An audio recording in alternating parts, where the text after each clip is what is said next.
Hi, and welcome to this live reading from A Toast for Laurent by Theresa Paolo. And this is presented by Itsy Bitsy Book Bits.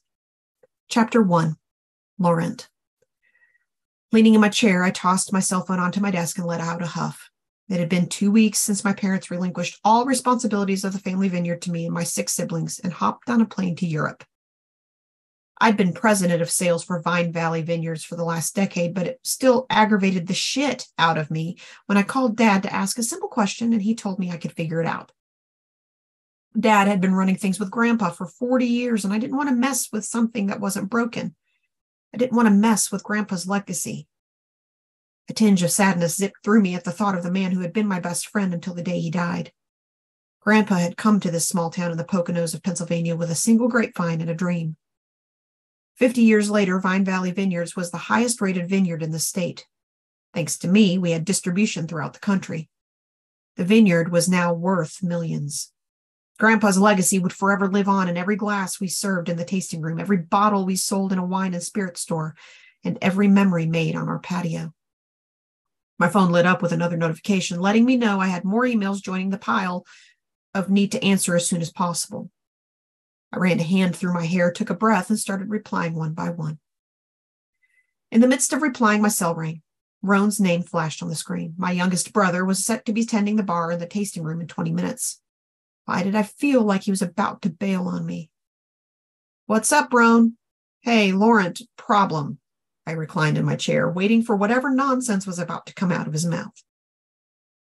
At 33, he lacked the responsibility I had at that age. Sometimes I blamed myself. He was the second youngest, and I babied him, always bailing his ass out whenever he needed it. "There's always a problem. What is it today?" Sutton and I went for a hike at Lehigh Gorge, and it took us a lot longer than I expected.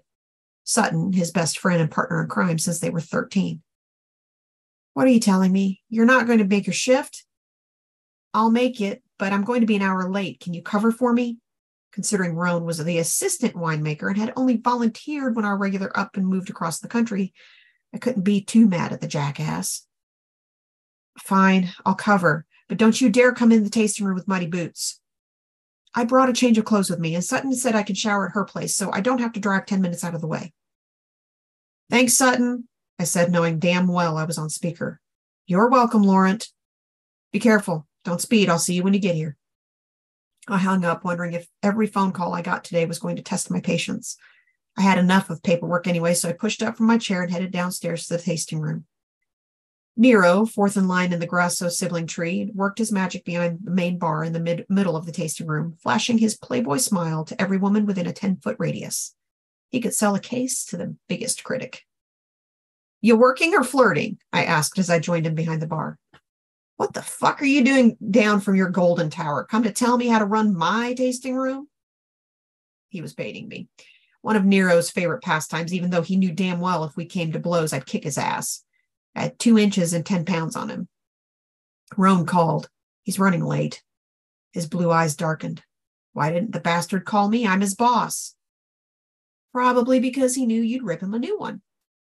"Damn straight I would have. He's the one who volunteered to help. The least he could do is show up on time, for fuck's sake." "May I remind you of the last time I covered for you?" A smirk played at the corner of his mouth. "Hey, it's not my fault that woman wouldn't let me out of her bed." "One of these days your dick is going to fall off." "Fuck you. That was a one-time thing. Roan has been pulling this shit since middle school." A woman approached the bar, and Nero flashed his signature smile that made me want to punch him in the face. "How can I help you, beautiful?" I sighed loud enough for him to hear my displeasure. I told him repeatedly it was only a matter of time when a woman would not be flattered by his word choices. Unfortunately, this woman ate it up. A pink blush spread across her cheeks and her eyes darted downward. I was ready for my next tasting. I grabbed a few discarded wine glasses from the bar, leaving Nero to be inappropriate, and placed them in the bin to be washed. It was quiet for now, but come 5 o'clock, the place would be bust at the seams with a mix of locals and tourists now that the weather had warmed. Between ski season and spring, there was always a lull, but I never minded it. The tasting room was quieter, but I could grab a glass of Cabernet Sauvignon and look out at the vineyard without worrying about taking a seat from a customer or listening to the loud voices bouncing off the high oak ceilings.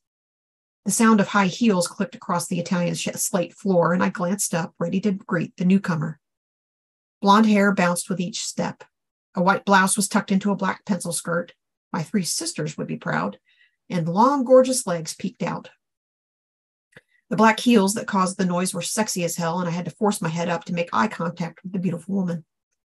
Shock slammed into me as familiar greenish blue eyes stared into mine. The last time I saw her, I was 22, a month away from graduating college, and tied so tightly around her little finger I would have given her anything. But she left without a fucking word, not even a goddamn note, but after everything. I wasn't even worth a goodbye. Hi, Laurent, she said, as if 18 years of silence weren't between us. I forgot how to form words. In my defense, it's not every day the ghost of my past shows up and offers a hi and a smile. It's Phoebe, she said, as if I didn't know, as if I could forget the woman who had imprinted so deeply on my heart and royally fucked me up. Holy shit, Phoebe, Nero said. I grabbed him by the back of the neck and about faced him, shoving him toward the other end of the bar. An amused chuckle escaped him. What are you doing here? I finally managed. I've come to collect on our pact. Excuse me? There was only one pact I could recall, and there was no way in hell that was the one she was talking about. Her gaze met mine. I've come to marry you,